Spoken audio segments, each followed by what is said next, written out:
Hello friends, you welcome to Sham Institute. So in this current affairs session, we will discuss these topics today. So have a look at this particular one. మొదటిగా మనం స్వావలంబిని గురించి discuss చేద్దాం. ఈ స్వావలంబిని అనేది మనకి జాతీయాంశం అన్నమాట. జాతీయాంశము నేను ఇంగ్లీష్లో నేషనల్ ఇష్యూ అని రాస్తున్నాను, ఎన్ఐ అని రాస్తాను, షార్ట్ కట్ అనమాట. నేషనల్ ఇష్యూ జాతీయాంశం. తర్వాత నెక్స్ట్ వన్ వచ్చినప్పటికీ అంతర్జాతీయ చేతి పనుల మేళా. అంతర్జాతీయ చేతి పనుల మేళా 2025. అంతర్జాతీయ చేతి పనులైనా కూడా మనం డిస్కస్ చేస్తోంది మన దేశంలో జరిగిన కాన్సెప్టే కాబట్టి ఇది కూడా జాతీయాంశం కిందే వస్తుంది. జాతీయాంశం కింద వస్తుంది, నేషనల్ ఇష్యూ. తర్వాతది స్వచ్ఛతా పక్వాడా. స్వచ్ఛతా పక్వాడా కూడా మనకి నేషనల్ ఇష్యూనే, జాతీయ అంశం. సో వీటితో పాటు ఇంకొన్ని అంశాలను డిస్కస్ చేద్దాం. మొదటిగా చూద్దాం స్వావలంబిని. ఈ కాన్సెప్ట్ ఏంటో చూద్దాం. మనకి గవర్నమెంట్ ఇంట్రడ్యూస్ చేసిన స్వావలంబన అనే ఒక కాన్సెప్ట్ ఉంది. స్వావలంబన అంటే ఏంటి అని అంటే మన కాళ్ళ మీద మనం నిలబడడం, మన నైపుణ్యాల మీద మనం నమ్మకంగా ఉండడం, ఇలాంటి అంశం స్వావలంబన అన్నమాట. సో ఇక్కడ మరి న్యూస్లో ఎందుకు ఉంది ఇది స్వావలంబన అంటే ఇక్కడ చూడండి ఒకసారి. MSDE అన్నమాట, ministry of skill development and entrepreneurship. Ministry of skills development and entrepreneurship, నైపుణ్యాభివృద్ధి మరియు వ్యవస్థాపకత మంత్రిత్వ శాఖ. దాంతోపాటు నీతి ఆయోగ్ అంటే MSDE నీతి ఆయోగ్ సహకారంతో ఈ స్వావలంబిని అనే పథకాన్ని ప్రారంభించింది. స్వావలంబన అనే పథకం ఉంది మనకి, లాంగ్ బ్యాక్ ఉండేది స్వావలంబన అని. స్వావలంబన అంటే మనకు అవసరమైన, మనకు కావాల్సిన నైపుణ్యాలని మనమే పెంపొందించుకోవడం, ఇలాంటి మీనింగ్లో వచ్చే స్కీమ్ అనమాట. సో ఇప్పుడు మనం మాట్లాడుతోంది స్వావలంబిని గురించి.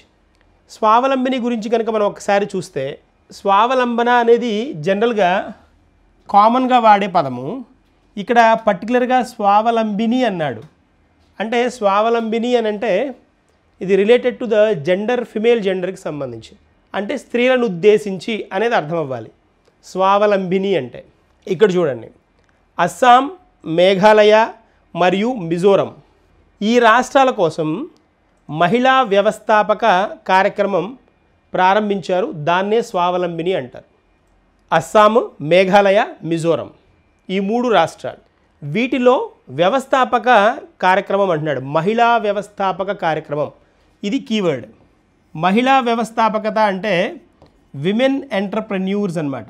విమెన్ ఎంటర్ప్రెన్యూర్స్ అంటే సంస్థను ఎవరైతే నెలకొల్పి ఇంకొంతమందికి ఉద్యోగావకాశాలు ఇస్తారో వాళ్ళని వ్యవస్థాపకులు అంటారు.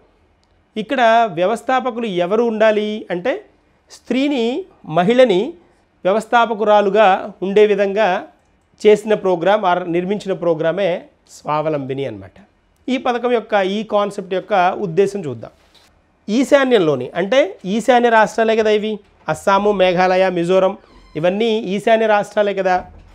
ఈశాన్యంలోని ఎంపిక చేసిన ఉన్నత విద్యా సంస్థల్లో, హై ఎడ్యుకేషనల్ ఇన్స్టిట్యూషన్స్ ఏవైతే ఉన్నాయో, ఎంపిక చేసిన ఉన్నత విద్యా సంస్థలలో మహిళా విద్యార్థులను వారి వ్యవస్థాపక ప్రయాణంలో విజయం సాధించడానికి అవసరమైన వ్యవస్థాపక మనస్తత్వంతో పాటు వనరులు మరియు మార్గదర్శకత్వంతో సన్నద్ధం చేయడం ద్వారా వారిని సాధికారపరచడం దీని లక్ష్యంగా పెట్టుకుంది. సాధికారత అంటే ఎంపవర్మెంట్ అన్నమాట. సాధికారత అంటే ఎంపవర్మెంట్ అంటే మహిళలని వ్యవస్థాపకులుగా మార్చడానికి కావలసిన మౌలిక సదుపాయాలు ఏవైతే ఉంటాయో, కావలసిన వనరులు ఏవైతే ఉంటాయో అలాంటి వాటన్నిటిని వాళ్ళకి అందజేసి వాళ్ళని వ్యవస్థాపకులుగా మార్చడం అనేది దీని ముఖ్య ఉద్దేశం అన్నమాట. ఇప్పుడు మనకి ఇలా ఈ కాన్సెప్ట్ మీద డిఎస్సి వాళ్ళకి క్వశ్చన్ అడగచ్చు, ఎస్ఐ కానిస్టేబుల్ లెవెల్కి క్వశ్చన్ అడగచ్చు, ఎస్ఎస్సి జీడీ అడగచ్చు, గ్రూప్ 1, గ్రూప్ 2లో కూడా క్వశ్చన్ అడగచ్చు. బట్ స్థాయి మారుతుంది. స్టేట్మెంట్లు ఎక్కువ ఇచ్చేసేసి కఠినతరం చేయొచ్చు, డైరెక్ట్గా క్వశ్చన్ కూడా అడగచ్చు. అవి ఎలా అడుగుతాడు ఏంటనేది మనం కొంచెం ముందుకు వెళ్ళిన తర్వాత చూద్దాం. ఒకటే పాయింట్, స్వావలంబిని అని అన్నారు అంటే మహిళల కోసం మహిళా వ్యవస్థాపక కార్యక్రమం కింద మనం గుర్తుంచుకోవాలి. విమెన్ ఎంటర్‌ప్రెన్యూర్‌షిప్ కోసం ఇంట్రడ్యూస్ చేసిన పథకం. వాళ్ళని వ్యవస్థాపకులుగా మార్చడం ఎప్పటి నుంచి స్టార్ట్ అవుతుంది ఈ కాన్సెప్ట్ అంటే, ఉన్నత విద్యా సంస్థలలో పెద్ద పెద్ద స్కూల్స్లో హైయర్ ఎడ్యుకేషన్ ఇన్స్టిట్యూషన్స్ ఉంటాయి కదా, వాళ్ళు హైయర్ ఎడ్యుకేషన్లో ఉన్నప్పుడే వాళ్ళకి వ్యవస్థాపకులుగా మారాల్సిన అవసరం ఏంటి, దాని వనరులు ఏవేవి ఉండాలి, మనం ఎలా ప్లాన్ చేసుకోవాలి, ప్రణాళిక ఎలా ఉండాలి, ఇలాంటి అంశాలను వాళ్ళకి అవగాహన కలిగించే విధంగా చేసే కార్యక్రమమే స్వావలంబిని. That's a point. ఇప్పుడు చూద్దాం ఇంకొన్ని ఎడిషనల్ థింగ్స్ దీనిలో యాడ్ చేసి చూద్దాం. ఇక్కడ దీనిలో పాల్గొనేవాళ్ళు తమ ఆలోచనలను స్థిరమైన అవకాశాలలోకి అనువదించడంలో సహాయపడడానికి ఇది 6 నెలల మార్గదర్శకత్వం మరియు హ్యాండ్ హోల్డింగ్ మద్దతును కూడా అందిస్తుంది. హ్యాండ్ హోల్డింగ్ మద్దతు అంటే ఏంటి అని అంటే, వీళ్ళని జస్ట్ అదిగో అక్కడ ఉంది టార్గెట్, లక్ష్యం మీద అది అని చెప్పి వదిలేయడం కాదు, ఆ లక్ష్యం దాకా వెళ్ళడానికి వీళ్ళని చేయి పట్టుకొని తీసుకువెళ్తుంది అనమాట. అది హ్యాండ్ హోల్డింగ్ అంటే. హ్యాండ్ హోల్డింగ్ మద్దతు ఇస్తుంది అని అంటున్నాడు. చాలా చాలా బ్యూటిఫుల్ వర్డ్ అది. హ్యాండ్ హోల్డింగ్ మద్దతును అందిస్తుంది అంటున్నాడు. అంటే వాళ్ళకి మార్గదర్శకత్వం చూపిస్తూ, మనం ఈ స్టెప్ తర్వాత ఇది చేయాలి, దీని తర్వాత ఇది చేయాలి, వ్యవస్థాపకులుగా మారి మనం ఉద్యోగం వెతుక్కోవడం కాదు, మనం కొంతమందికి ఉద్యోగం ఇవ్వాలి అని అంటే ఖచ్చితంగా ఏంటి, మార్గదర్శకాలు కరెక్ట్గా ఉండాలి, హ్యాండ్ హోల్డింగ్ మద్దతు కూడా ఉండాలి. అలాంటి అవకాశాన్ని ఇస్తుంది మన స్వావలంబిని అనమాట. That's a point. తర్వాత ఇక్కడ ఒక క్వశ్చన్ చూద్దాం. స్వావలంబిని అనేది ప్రత్యేకంగా ఏ ప్రాంతాల కోసం ప్రారంభించిన మహిళా వ్యవస్థాపక కార్యక్రమం అంటున్నాడు. మహిళా వ్యవస్థాపక అన్నప్పుడు గుర్తుంచుకోండి, విమెన్ ఎంటర్‌ప్రెన్యూర్‌షిప్. మహిళా వ్యవస్థాపక అంటే విమెన్ ఎంటర్‌ప్రెన్యూర్‌షిప్ అన్నమాట. ఎంటర్‌ప్రెన్యూర్స్ అంటే వ్యవస్థాపకులు. మెన్ అయినా విమెన్ అయినా ఎంటర్‌ప్రెన్యూరే అంటాం. అదే మీకు మహిళా సాధికారత అన్నాడు అనుకోండి, మహిళా సాధికారత అంటాడు. మహిళా సాధికారత అంటే ఏంటి అంటే విమెన్ ఎంపవర్మెంట్. అది విమెన్ ఎంపవర్మెంట్. ఇది ఎంటర్‌ప్రెన్యూర్‌షిప్. ఇది వ్యవస్థాపకులు. ఈ ఒక్క డిఫరెన్స్ తెలిస్తే సరిపోతుంది. ఈ పదాలు కూడా మనకు గుర్తుంటాయి.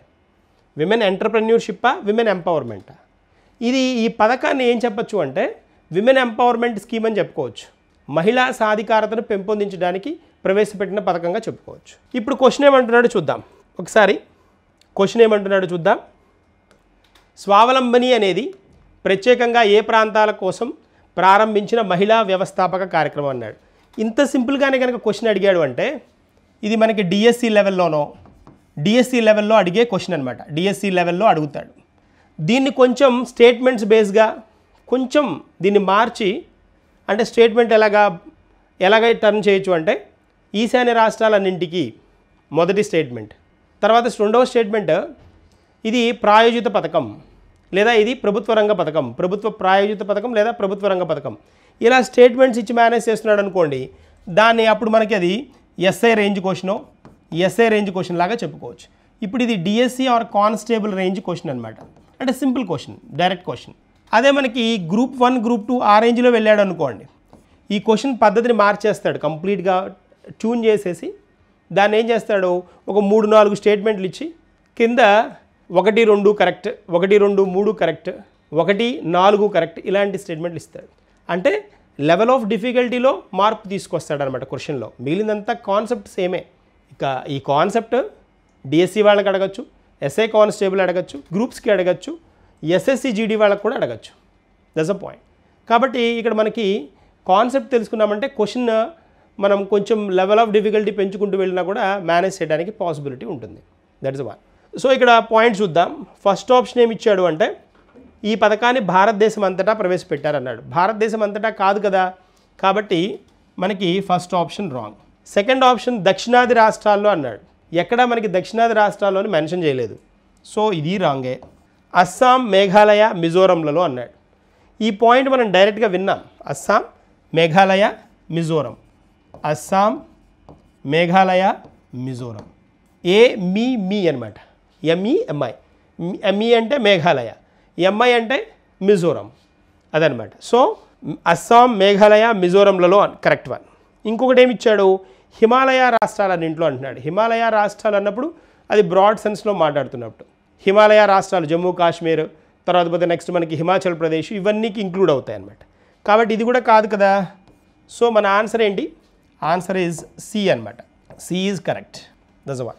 తర్వాత క్వశ్చనే చూద్దాం. కింది వానిలో స్వావలంబిని ఇంకొక క్వశ్చన్ అనమాట, అదే కాన్సెప్ట్కి రిలేటెడ్. స్వావలంబిని కార్యక్రమం ప్రధాన లక్షణం కానిది ఏమిటి అంటున్నాడు.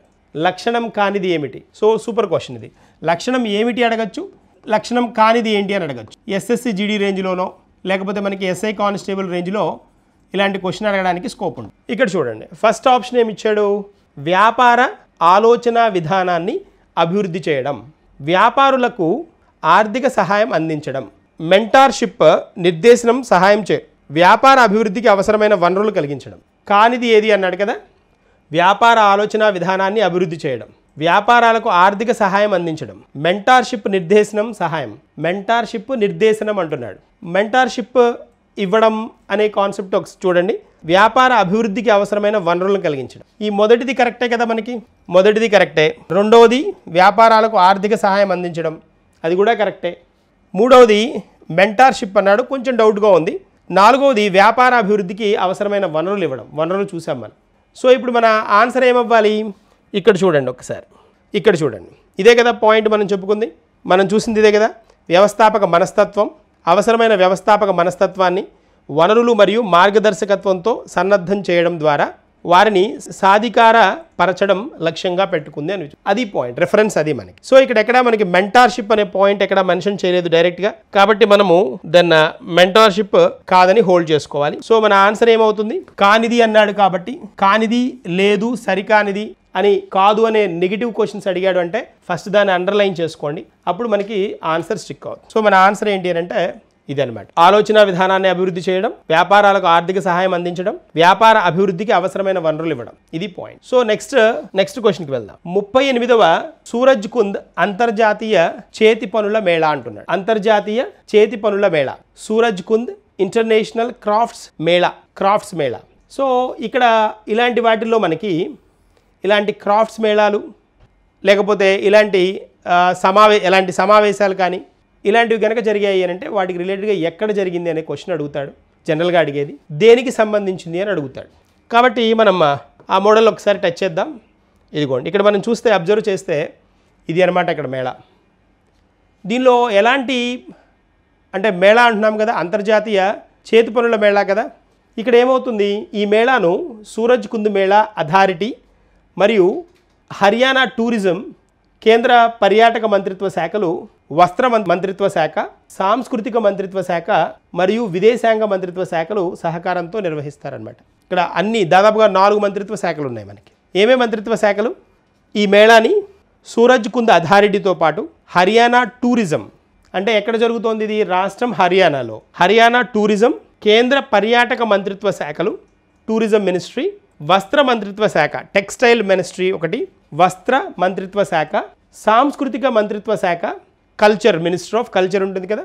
అంతేకాకుండా విదేశాంగ మంత్రిత్వ శాఖ, విదేశాంగ మంత్రి ఉంటారు కదా, వీళ్ళు కలిసి దీన్ని ఈ మేళాని కండక్ట్ చేస్తారనమాట. సో ఈ మేళా కనుక మనం అబ్జర్వ్ చేసామనుకోండి, ఇటు చూడండి, ఇక్కడ సాంప్రదాయమైన పద్ధతులతోటి అక్కడ ఆ రాష్ట్రంలో తయారయ్యే వివిధ రకాలైన వస్తువులను ఇక్కడ డిస్ప్లే చేస్తారనమాట. ఇక్కడ అందరికీ అంటే ఎగ్జిబిషన్ లాగా పెడతారనమాట, ఎగ్జిబిషన్ లాగా. దీనిలో ఏమవుతుంది, దీని ద్వారా ఏమవుతుందంటే సంస్కృతి సాంప్రదాయాలు గురించి బాగా బయట దేశంలో తెలియడానికి స్కోప్ ఉంటుంది. అందులో ఇది అంతర్జాతీయ అంటున్నాం కాబట్టి మనకి టూరిస్టులు కూడా చాలామంది వస్తారు. పర్యాటకులు వచ్చి ఇలాంటి వాటిని చూసినప్పుడు ఏమవుతుంది అంటే, ఓహో ఇక్కడ కల్చర్ ఇలా ఉందా, ఇక్కడ సంస్కృతి సాంప్రదాయాలు ఇలా ఉన్నాయి, ఓహో ఇలాంటి పద్ధతుల్లో వీళ్ళు పాటించేవాళ్ళ, ఇలాంటి అంశాలన్నీ తెలుస్తాయి. అంటే ఏంటి అంటే రిచ్ కల్చర్ ఉంది ఇక్కడ అని తెలియడానికి, ఇక్కడ సాంప్రదాయాల గురించి ప్రపంచవ్యాప్తంగా తెలియడానికి ఇది ఒక వేదిక అనమాట. That's a point. So next ఇంకొక పాయింట్ చూద్దాం.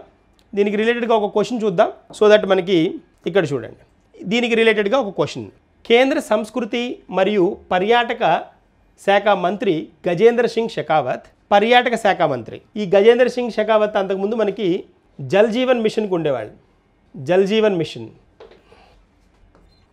జల్ జీవన్ మిషన్ అంటే జల్ జీవన్ మిషన్కి మొదటిగా వచ్చిన మంత్రి ఈయనే అనమాట, గజేంద్ర సింగ్ షెకావత్.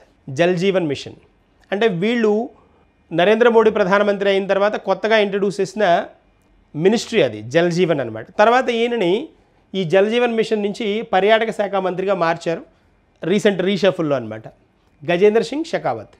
నగరంలో 38వ సూరజ్ కుండ్ అంతర్జాతీయ చేతి పనుల మేళాను ప్రారంభించారు. ఎక్కడా కదా కాన్సెప్ట్ షెకావత్ ఏ నగరంలో 38వ సూరజ్ కుంద్ అంతర్జాతీయ చేతి పనుల మేళాను ప్రారంభించారు. జనరల్గా ఈ అంతర్జాతీయ చేతి పనుల మేళా ఎవ్రీ ఇయర్ ఇక్కడే జరుగుతూ ఉంటుంది. సిటీలు మారుస్తూ ఉంటారు కొన్నిసార్లు, లేదా ఒకే సిటీలో కూడా కండక్ట్ చేస్తూ ఉంటారు. ఇప్పుడు ఇక్కడ ఇచ్చిన ఆప్షన్స్ చూద్దాం. మొదటిది ఫరీదాబాద్. ఈ ఫరీదాబాద్ చాలాసార్లు మనకి ఆప్షన్స్లో కనిపిస్తూ ఉంటుంది. ఫరీదాబాద్ హర్యానా అనమాట, ఇది హర్యానాకు చెందింది. తర్వాత ఘజియాబాద్ ఇది గజియాబాద్ మనకి ఎక్కడ ఉంది, యూపీలో ఉందన్నమాట, ఉత్తరప్రదేశ్లో ఉంది. తర్వాత ఈ గురుగ్రామ్ తెలుసు కదా, గురుగ్రామ్. అంతకుముందు దీన్ని గురుగ్రామ్నే గోర్గావ్ అనేవాళ్ళు. ఆ గోర్గావ్ పేరుని వీళ్ళు మార్చారు కదా గురుగ్రామ్ కింద. గురుగ్రామ్ ఇది అనమాట. గురుగ్రామ్ ఎక్కడ, హర్యానా. నెక్స్ట్ మనకి మీరట్ వచ్చేటప్పటికి ఉత్తరప్రదేశ్ అనమాట. 2 ఉత్తరప్రదేశ్వి 2 హర్యానా ఉన్నవి ఇచ్చాడు. బట్ ఇక్కడ మనం హర్యానాలో జరిగింది ఈ ఇన్సిడెంట్ అని తెలుసుకున్నాం. హర్యానాలో ఏ సిటీ ఎక్కడ జరిగింది అంటే దట్ ఈజ్ అట్ ఫరీదాబాద్ అనమాట, ఫరీదాబాద్. సో ఫరీదాబాద్ మన ఆన్సర్ అవుతుంది, Faridabad Haryana. Answer A is correct.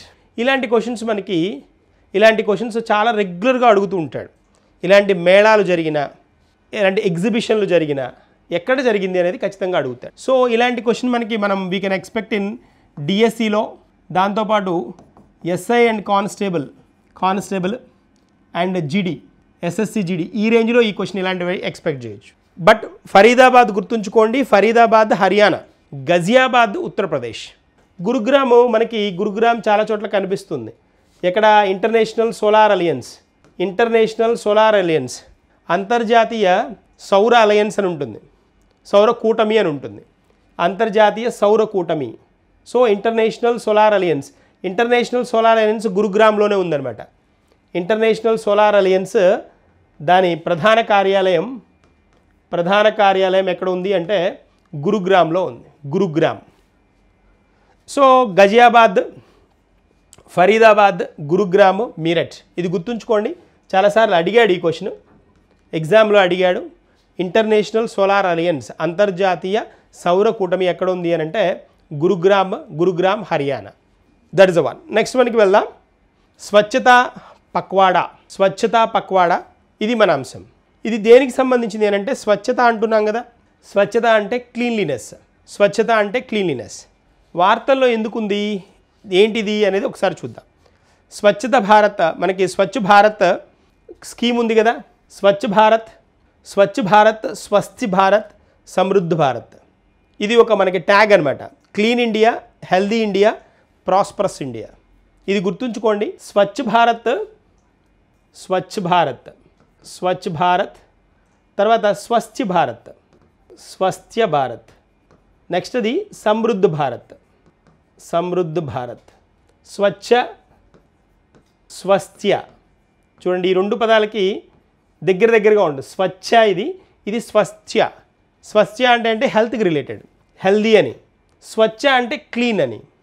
అదే సమృద్ధ అంటే ఏంటి, సమృద్ధ అంటే ప్రాస్పరస్, సమృద్ధి అని తెలుగులో ఉంటుంది కదా, సమృద్ధి అంటాం కదా.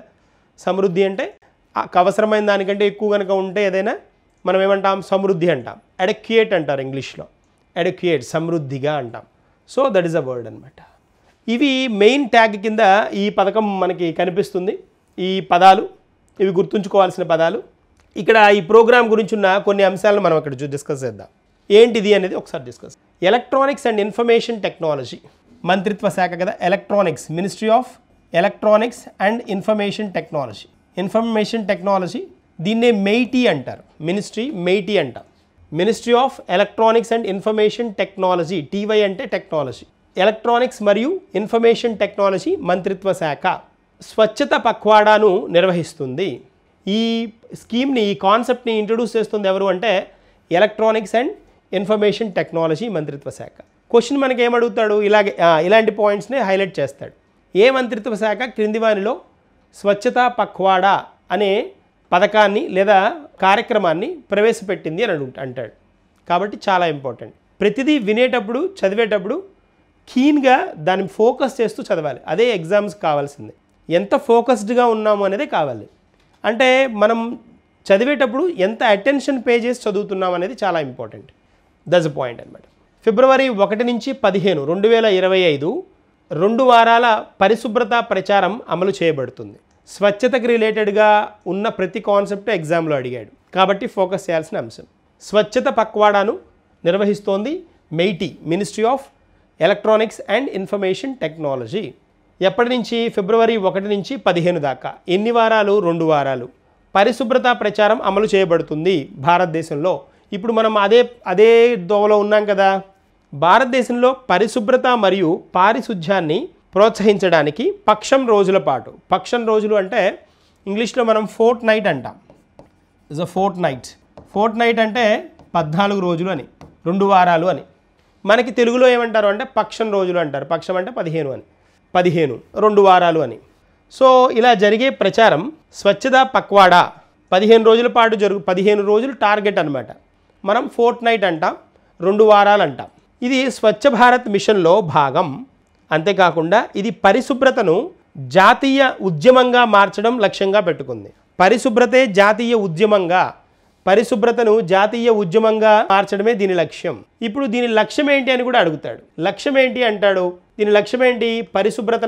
పరిశుభ్రత మెయిన్ ట్యాగ్ కింద, అంటే పరిశుభ్రతను జాతీయ ఉద్యమంగా, రెవల్యూషన్ కింద మనం పరిశుభ్రతను తీసుకురావాలి అనేది కాన్సెప్ట్. అది పాయింట్. అదొకటి గుర్తుంచుకుంటే సరిపోతుంది. లక్ష్యం గుర్తుండాలి, ఎక్కడి నుంచి ఎక్కడ దాకా గుర్తుండాలి, ఏ మినిస్ట్రీ ఇంట్రడ్యూస్ చేస్తుందో గుర్తుండాలి. ఈ 3 అంశాల మీద మనం ఖచ్చితంగా ఫోకస్ చేయాల్సినవి.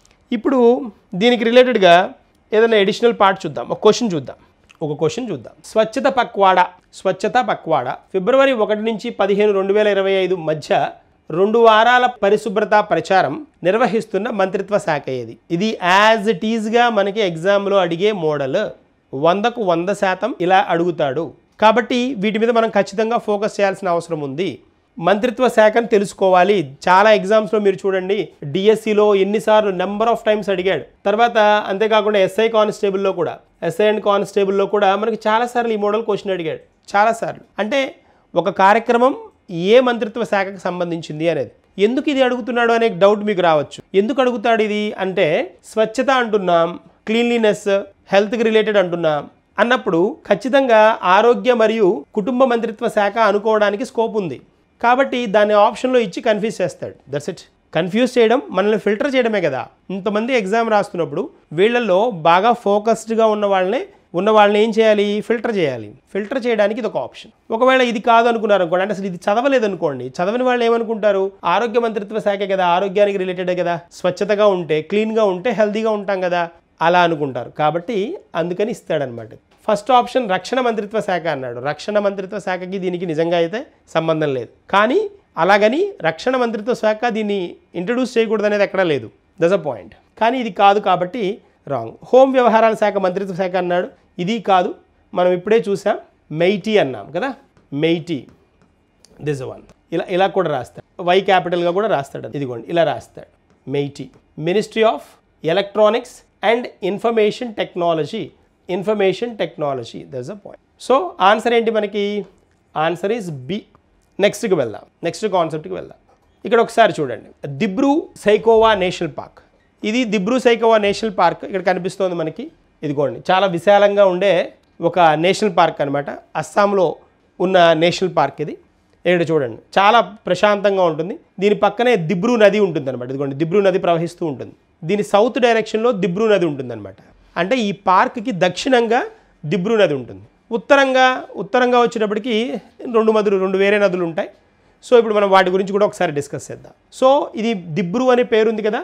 దిబ్రూ అనే పేరు ఎందుకు వచ్చింది అంటే, దిబ్రూ-సైఖోవా అనే పేరు ఎందుకు వచ్చిందంటే, దీనికి దక్షిణంగా, నేషనల్ పార్క్కి దక్షిణంగా దిబ్రూ నది ప్రవహిస్తూ ఉంటుందన్నమాట. అందుకని దీన్ని ఏమంటారు అంటే దిబ్రూ-సైఖోవా నది అని అంటారు. ఓకేనా. ఇప్పుడు ఇది న్యూస్లో ఉంది, వార్తల్లో ఉన్న అంశం ఇది.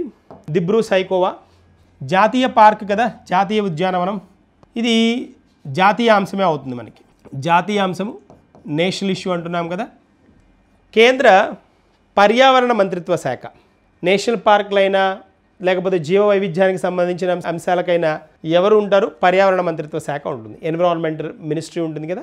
ఈ పర్యావరణ మంత్రిత్వ శాఖ అటవీ సలహా కమిటీ దిబ్రూ సైఖోవా జాతీయ ఉద్యానవనం కోసం పరిశోధన మరియు అభివృద్ధి ప్రతిపాదనను ఆమోదించింది. అందుకని వార్తల్లో ఉంది. వార్తల్లో ఉండడానికి రీజన్ ఏంటి అని అంటే ఈ దిబ్రూ సైఖోవా జాతీయ పార్క్ని పరిశోధన మరియు అభివృద్ధి ప్రతిపాదన కోసం అన్నమాట. పరిశోధన మరియు అభివృద్ధి ప్రతిపాదనకి కోసం ఆమోదించబడింది. అంటే కొన్ని రీసెర్చెస్ చేయాలి అని అంటే పార్కుల గురించి, టైగర్ రిజర్వ్స్ గురించి, లేకపోతే బయోడైవర్సిటీ గురించి కొన్ని పరిశోధనలు చేయాలి అని అంటే ఒక జాతీయ పార్కును ఎంచుకోవాలి. అంతేకాకుండా ఏంటి, దాన్ని పరిశోధనల కోసం అభివృద్ధి చెందే విధంగా కూడా చేయొచ్చు. పరిశోధనలకు చేయాలి అని అంటే ఇది ఒక ముఖ్యమైన నేషనల్ పార్క్ అని కూడా పెట్టుకోవచ్చు. ఆ విధంగా మన భారత ప్రభుత్వం దీన్ని ఏం చేసింది అని అంటే పరిశోధన మరియు అభివృద్ధి ప్రతిపాదనను ఆమోదించి అటవీ శాఖ ఈ దిబ్రూ సైఖోవా జాతీయ పార్కుని ఎంచుకున్నదనమాట. పరిశోధన అభివృద్ధి కోసం ఎంచుకున్నది. ఇప్పుడు అందుకని ఇది వార్తల్లో ఉందన్నమాట. కాబట్టి మనం దీని గురించి తెలుసుకోవాలి కదా, కొంత న్యూస్ తెలియాలి కదా. ఇప్పుడు చూడండి, ఇక్కడ గనక గమనిస్తే మనం దిబ్రూ సైఖోవా జాతీయ ఉద్యానం గురించి కొన్ని పాయింట్స్ చూద్దాం. ఇది మనకి అస్సాంలో ఉన్న నేషనల్ పార్క్. ఎక్కడిది ఇది అని అడుగుతాడు. జనరల్ క్వశ్చన్ ఒకటి కవర్ అయిపోయింది, మనకు ఒక పాయింట్ కవర్ అయింది. తర్వాత ఇక్కడ ఉన్న నదులు చూద్దాం. దీనికి నార్త్ డైరెక్షన్లో ఉత్తరాన బ్రహ్మపుత్ర మరియు లోహిత్ రివర్స్ ఉన్నాయి. బ్రహ్మపుత్ర అండ్ లోహిత్ అనొచ్చు. లోహిత అంటాం, లోహిత్ రివర్స్. ఏ డైరెక్షన్లో కూడా డైరెక్షన్ ఇచ్చాడు, చాలా చాలా ఇంపార్టెంట్.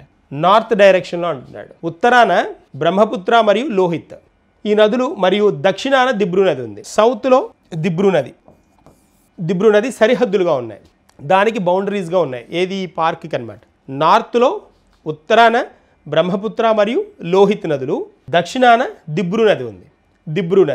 సో ఇక్కడ వృక్ష సంపద కనుక చూసామనుకోండి, అంటే ఈ పార్కులో ప్రత్యేకంగా కనిపించే వృక్షాలు మనం ఇంగ్లీష్లో ఏమంటాం? ఫ్లోరా అంటారు. అదే జంతుజాలాలను ఏమంటాం? ఫానా అంటాం.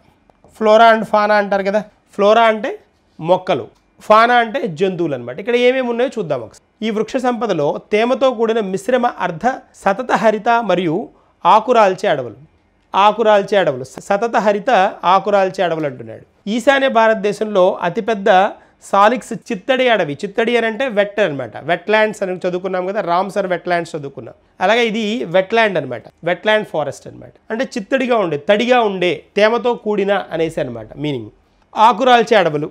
ఎనీవేస్, జంతుజాలాలు వచ్చినప్పటికీ ఇక్కడ ప్రత్యేకంగా ఫెర్రల్ హార్సెస్, తర్వాత టైగర్స్, ఎలిఫెంట్స్, చీతాస్, తర్వాత వైల్డ్ క్యాట్స్, అడవి పిల్లులు అనమాట. ఫెర్రల్ గుర్రాలు, పులులు, ఏనుగులు, చిరుతలు మరియు అడవి పిల్లులకు ఇది నివాసం అనమాట. ఓకేనా. ఇప్పుడు మనం కొంచెం ముందుకు వెళ్ళి దీనికి రిలేటెడ్గా ఒక 2 క్వశ్చన్స్ చూద్దాం. మనకి క్వశ్చన్స్తో ఏమవుతుందంటే, ఈ క్వశ్చన్స్ ఇంట్రడ్యూస్ చేయడం వల్ల పాయింట్ ఏంటి అంటే థీరీనే కాకుండా క్వశ్చన్ ఎలా అడుగుతాడనే అవగాహన కూడా వస్తుంది. కాబట్టి సింప్లిఫై అయిపోతుంది కాన్సెప్ట్. వెళ్దాం. దిబ్రూ సైఖోవా నేషనల్ పార్క్ భారతదేశంలోని ఏ రాష్ట్రంలో ఉంది అంటున్నాడు. ఆప్షన్స్లో అరుణాచల్ ప్రదేశ్ ఇచ్చాడు, అస్సాం ఇచ్చాడు, మేఘాలయ ఇచ్చాడు, త్రిపుర ఇచ్చాడు.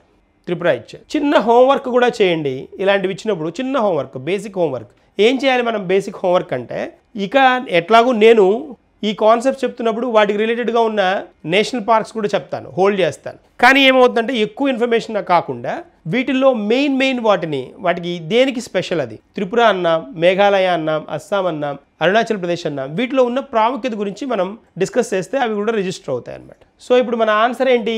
అస్సాం కదా, అస్సాంలో ఉంది అని చెప్పుకున్నాం కదా. సో మన ఆన్సర్ ఏమవ్వాలి ఈ క్వశ్చన్కి? Answer B is correct. ఇది DSC range question, DSC or constable range question, simple direct question. అదే మనకి దిబ్రూ సైఖోవా నేషనల్ పార్క్ని ఉత్తర దిశలో కట్టిపడేసే 2 నదులు ఏవి అంటున్నాడు. ఉత్తర దిశలో అని అడిగాడు, నార్త్ డైరెక్షన్లో అని అడిగాడు కదా.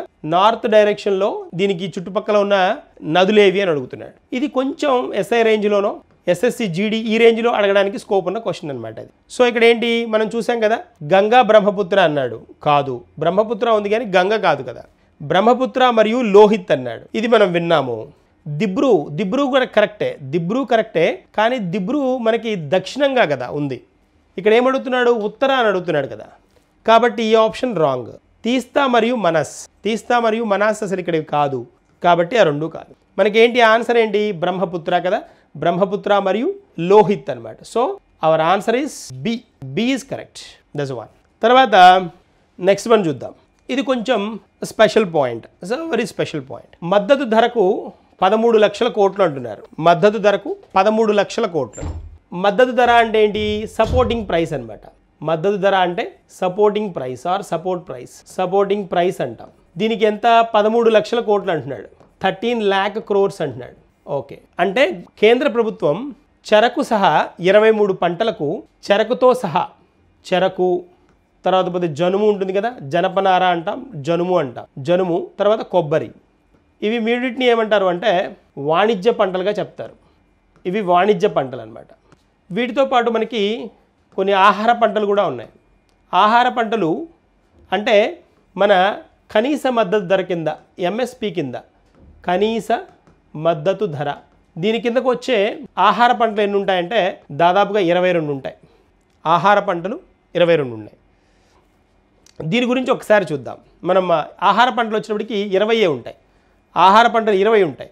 ఎందుకు అని అంటే ఖరీఫ్ క్రాప్కి వచ్చినప్పటికీ ఖరీఫ్ క్రాప్కి 14, రబీ క్రాప్కి వచ్చినప్పటికీ 6, మొత్తం 20 పంటలు ఉంటాయి. ఇవి 20, ఇవి వాణిజ్య పంటలు 3, ఇవి 3, ఇవి మొత్తం కలిస్తే ఎంత, 20 + 3 23 అనమాట. ఇప్పుడు ఈ వాణిజ్య పంటలు అంటే ఏంటో ఒకసారి చూద్దాం. ఈ వాణిజ్య పంటలు ఏంటి, ఎంఎస్పి అంటే ఏంటో ఒక చిన్న పాయింట్ కింద డిస్కస్ చేద్దాం. ఈ కనీస మద్దతు ధర అనేది ఏంటి అని అంటే ఇది గ్యారంటీ వన్ కాదనమాట. కనీస మద్దతు ధర ఎప్పుడు ఒకవేళ రైతుకి గనక పంట వేసిన తర్వాత ఆ పంట నుంచి లాభం రాదు అని కనుక ముందుగానే గ్రహిస్తే ఎంఎస్పిని ఏం చేస్తారంటే పంట వేసే ముందే కనీస మద్దతు ధరని ప్రభుత్వం అనౌన్స్ చేస్తుంది. ఈ కనీస మద్దతు ధరని ఎవరు అనౌన్స్ చేస్తారు అని అంటే కనీస మద్దతు ధరని అనౌన్స్ చేసేది జనరల్గా మనకి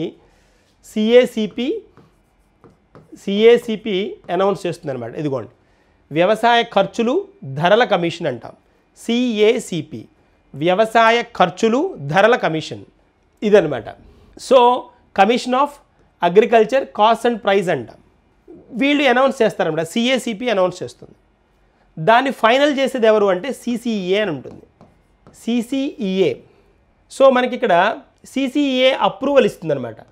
ఇది ప్రధానమంత్రి చేతిలో ఉంటుంది. ప్రధానమంత్రి కనుసంగలతో నడుస్తుందన్నమాట. సిసిఈఏ అంటాం.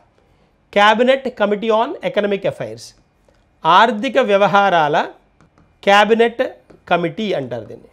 ఆర్థిక వ్యవహారాల cabinet committee, CCEA, cabinet committee on economic affairs. వీళ్ళు ఏం చేస్తుందంటే సిసిఈఏ అప్రూవల్ ఇస్తుంది. బాబు దీనికి మనం కనీస మద్దతు ధర ఇవ్వాలి, దీనికి మనం ఎఫ్ఆర్పి ఇవ్వాలి. ఎఫ్ఆర్పి అని కూడా ఉంటుంది, ఫెయిర్ అండ్ రెమ్యూనరేటివ్ ప్రైస్ అని ఉంటుంది. MSP, FRP. ఈ ఎఫ్ఆర్పినే ఎస్ఎంపి అని కూడా అంటారు. ఇదిగోండి, ముందు ఈ 3 తెలియాలి. ఎంఎస్పి, ఎఫ్ఆర్పి ఆర్ ఎస్ఎంపి అంటాం. సో ఇక్కడ ఏంటి, మినిమం సపోర్ట్ ప్రైస్, ఇది కనీస మద్దతు ధర. ఇది fair and remunerative price, fair and remunerative price. So ఇక్కడ ఈ fair and remunerative price, MSP రెండు కనుక మనం అబ్జర్వ్ చేస్తే పంటలకి ఎఫ్ఆర్పి అనుకోండి. ఎఫ్ఆర్పి జనరల్గా కమర్షియల్ క్రాప్స్కి అనౌన్స్ చేస్తారు, వాణిజ్య పంటలకి అనౌన్స్ చేస్తారు. ఈ ఎంఎస్పి వచ్చేటప్పటికి ఏంటి అని అంటే ఈ ఎంఎస్పి ఫుడ్ క్రాప్స్ ఉంటాయి కదా, ఈ ఫుడ్ క్రాప్స్కి అనౌన్స్ చేస్తారు. ఇక్కడ మనకి పాయింట్ ఏంటి అంటే యాజ్ ఎ హోల్ మొత్తం ఆహార పంటల్లో ఖరీఫ్ సీజన్లో 14 పంటలు, రబీ సీజన్కి వచ్చేటప్పటికి 6 పంటలు, మొత్తం 20 పంటలకి ఎంఎస్పిని అనౌన్స్ చేస్తుంది, ఫైనలైజ్ చేస్తుంది. ఎవరు, సిసిఈఏ. ఎంఎస్పిని, కనీస మద్దతు ధరని. ఇదే మనకి వాణిజ్య పంటలు కనుక అన్నామనుకోండి, కమర్షియల్ క్రాప్స్ అన్నామనుకోండి, చెరకు కానీ, జనుము కానీ, కొబ్బరి. ఇక్కడ అందుకనే ఏమని మెన్షన్ చేశాడు చూడండి, కేంద్ర ప్రభుత్వం చెరకుతో సహా అంటున్నాడు. చెరకుతో సహా 23 అనమాట. అంతే కదా, 23 కదా. ఇవి 20, ఇది 21 కొబ్బరి, 22 జనుము, 23 చెరకు. సో చెరకుతో సహా 23 పంటలకి ఏం చేశారు అని అంటే ఎంఎస్పి అనౌన్స్ చేశారు. దీని ద్వారా ఏమంటున్నాడు, ఇలా ఎంఎస్పి అనౌన్స్ చేయడానికి 13 లక్షల కోట్లు ఖర్చు పెట్టారు అని చెప్తున్నాడు. ఇక్కడ ఆ పాయింట్ని హైలైట్ చేస్తున్నాడు అనమాట.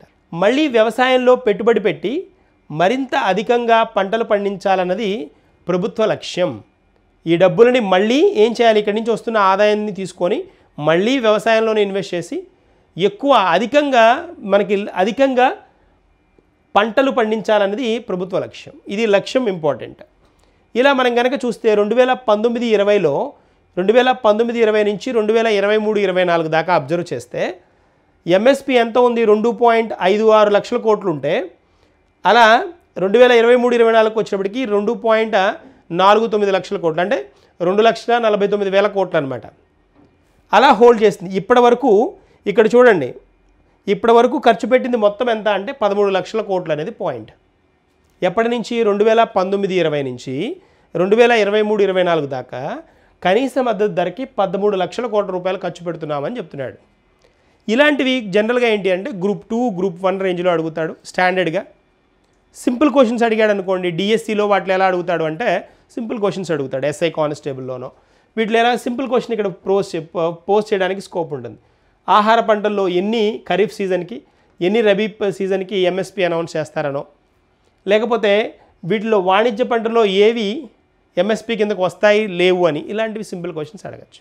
కాబట్టి ఇవి మనకి యాజ్ ఎ హోల్ ఇక్కడ మద్దతు ధరకు 13 లక్షల కోట్లు అనేది కాన్సెప్ట్. ఇది ఈ 5 సంవత్సరాలకి కలిపి 2019 నుంచి 2019-20, 20-21, 21-22, 22-23, 23-24 వీటికి మొత్తం వీళ్ళు అనౌన్స్ చేసింది 13 లక్షల కోట్లు అనమాట. అది పాయింట్ అనమాట.